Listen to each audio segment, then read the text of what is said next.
Let me tell you about a time that where we about destroyed a Land Rover Defender because of a marketing campaign. And no, it wasn't like, oh, we're going to light this one on fire. No, it was totally on accident. So when I was starting up a popular food delivery app company, one of the we were going into new markets, and what we would do, one of the tactics was we'd have a street team that would go out, and the street team, they would go target buildings. And so I'd run an analytical report and saying, okay, here are the buildings that you need to hit. And highly recommend this if you're going out in the market, you want to kind of run a report to see which buildings have the most people, and then based upon potentially even income for those workers or employees, that you'd want to target those buildings. And so we had those teams that go out there, and so they were really highly efficient. But one day I was sitting at the office here in Indianapolis, and I get this phone call, and this gentleman says, I'm extremely upset right now, with more explicit words. You've destroyed my Land Rover, and I'm going to call the police. You're getting sued. This is ridiculous. This is the worst thing ever. And I can't believe you would do this as a company. And I'm like, I'm sorry, sir. I'm not sure what happened. Can you tell me what happened? I've got this big sticker on the front of my car. Now, me going back thinking, man, our street team, they don't have any stickers that they have. So, okay, I don't know. But do you know what happens to a flyer when it gets wet and then it gets really hot?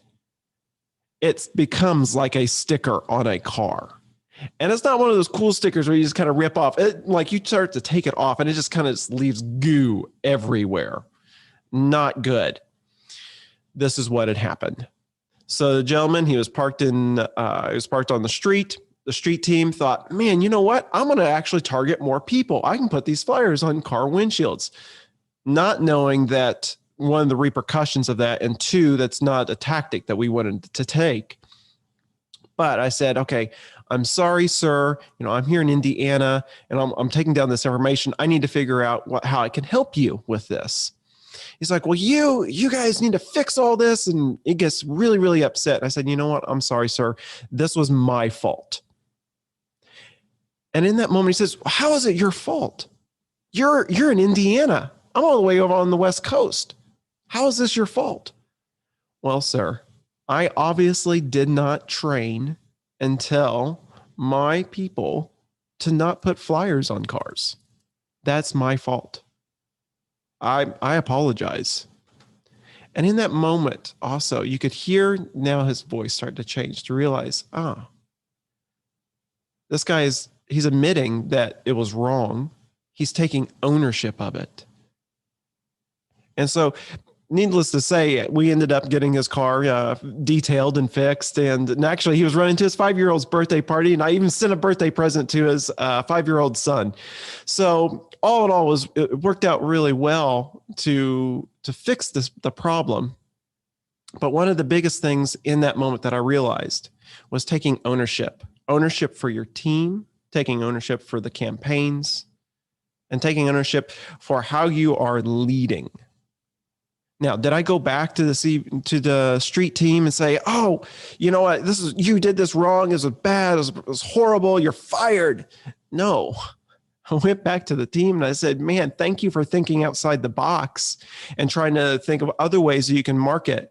Probably not the best on putting flyers on cars. Let's not do that anymore. But I love that you took more initiative than what I was actually giving in the marketplace. So today, I would love to hear some of your comments, some of your stories on how did you work through and work with your team? Because you as a leader, one, need to take ownership for everything that your team does, whether it's good or bad, and then help them, grow them, link arms with them. So have an amazing day. You're going to be an awesome leader. Thank you.